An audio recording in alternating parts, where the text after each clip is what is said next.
And so God has to allow things to run its course for the new to take its place. And so even though it may took 7 years, but this is the number, if I'm going to do my numerology, since Jesse already did it, it means the number of completion. That means there were some things that had to be completed in the last 7 years in the earth realm to come into alignment for the ministry. Come on! Woo! Talk. And so it was ahead of its time for 7 years. And so now you're looking at the year 7, everyone's doing what he did for 6. And so where people who have mega ministries are 6 years behind. With the people, the money, the budget, all this other stuff, but yet they're behind. And I want to say sometimes your destination, a lot of times in your journey, you could be ahead of the curve.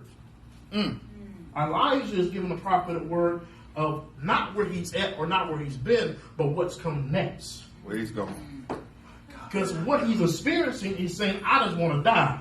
And I believe that sometimes in your ministry and sometimes in life, you've been some time where you might have said, I want to throw in the towel. I'm done. I'm done with church folk. I can't find the right church. I don't think I can be with the right pastor because they did this and they did that. And so there's frustration that comes with the call. And I believe the greater the frustration, the greater the anointing. Because there's a price for the oil.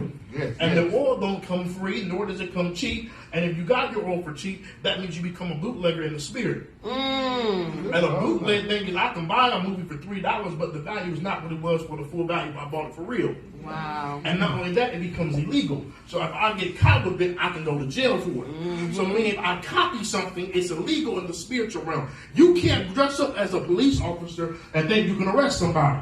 You will go to jail for impersonating an officer. They may even be in the wrong, but if you are in the position where you don't have the authority and maybe the training, then get in the position worthy of the badge. Because one thing they talk about, are you worthy of the badge? The badge proves that you have been through some things and you're qualified to walk in that position. And the Bible tells us about the seal of God. And when God calls you, he seals it. And he seals it in his name and in his blood. And there's a lot of folk that ain't got no seal. And so they walking around preaching, they ain't making no sense. They walking around with boom pow pows and all this other stuff because they ain't got no seal. And so the seal of the badge lets me know that you are an officer. Without the badge, who are you? You can buy a police uniform. You can buy a uniform from a costume store, from somebody who has one, a former officer. You can buy it. But you ain't got the badge. Come on. Meaning you have no validation or authorization to walk in that. If I'm even doing wrong, you don't have the authorization to arrest me. You're out of your line. You're out of bounds. So how many people have impersonated prophets? How many people impersonated apostles? And how many people impersonated pastors? And if that's the repercussion of natural, this is what the repercussion is in the spirit. Ezekiel tells us that if you don't take care of God's people correctly, the blood will be on your hands. Ezekiel tells us that there's a double accountability of that. It came from God's prophet. Now we talk about Ezekiel speaking to the dry bones. Ezekiel spoke to leadership mostly. Yes, he did. And that's why everybody just goes from Ezekiel 37, they don't read all the book of Ezekiel. He rebuking leadership the whole time.